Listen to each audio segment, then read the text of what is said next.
you are cheated,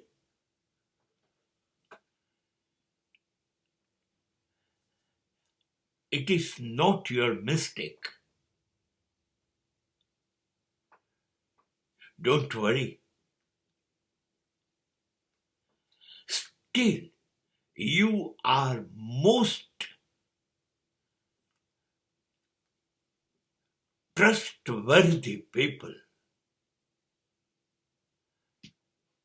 તમે છેતરી ગયા, તમારો વાંક નથી.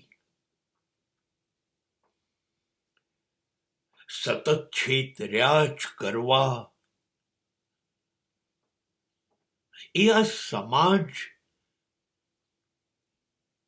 ની જીવવાની પદ્ધતિ છે. એ સતત એવું જ વિચાર્યા કરતા હોય છે, શું કરીએ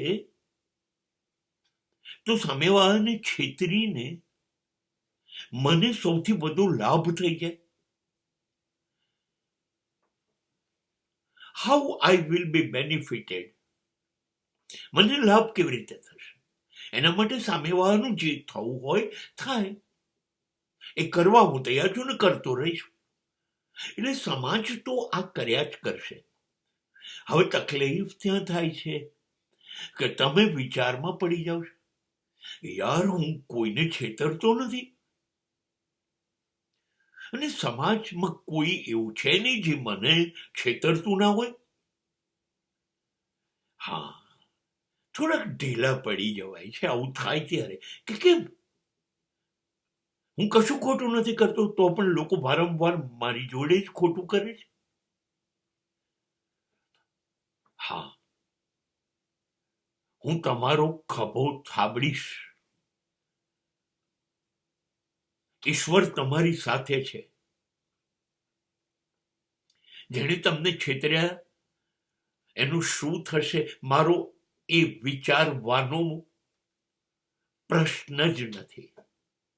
મને તમારા માટે માન એટલા માટે છે કે તમે ઈશ્વરના સાચા સંતાન છો.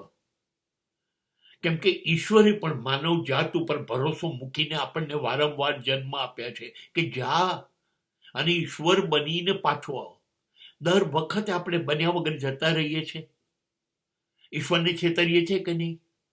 એવા ને એવા પાછા જઈએ છીએ. અને ઈશ્વર દર વખતે ભરોસો કરીને માણસને પાછા મોકલે છે કે નથી મોકલતો? તક આપે છે કે નહીં? હા, તો ભલે તમને લોકો છેતર્યા જ કરે, અને તમે ભરોસો મૂક્યા જ કરો, વિશ્વાસ કર્યા જ કરો, તો તમે ઈશ્વરનું સંતાન થયા કે નહીં? કોઈનો વિશ્વાસ કરવો, કોઈનો ભરોસો કરવો એ પાપ થોડી છે, એ તો નિર્દોષતા છે, સહજતા છે. તમે અદ્ભુત છો કે લોકો સતત છેતર્યા કરે તોય તમે વિશ્વાસ કર્યા કરો નહીં. માણસે ઈશ્વર બનવા માટેનો આ શ્રેષ્ઠ રસ્તો છે. એને જે કર્યું એની મરજી, હું નહીં કરું. અને મને ગમે તેટલું નુકસાન થઈ ગયું, મારો કોઈ વાંક નથી. ભરોસો જો માણસનો નહીં કરે, જો આપણે એકબીજાનો વિશ્વાસ નહીં કરીએ તો શું લાગે છે?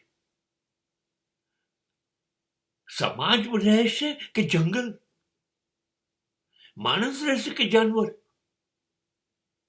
નહીં, આપણે સાચા છીએ. મારે વિશ્વાસ રાખવો જોઈએ. હા, અને આખા સમાજે તોડ્યા કરવું જોઈએ એમની મરજી. એમનો સ્વભાવ છે છેતરવા, અને આ મારો સ્વભાવ છે છેતરાયા કરવું, અને કોઈ ફરિયાદ ન કરવી. એ ઈશ્વરનો સાક્ષાત્કાર છે.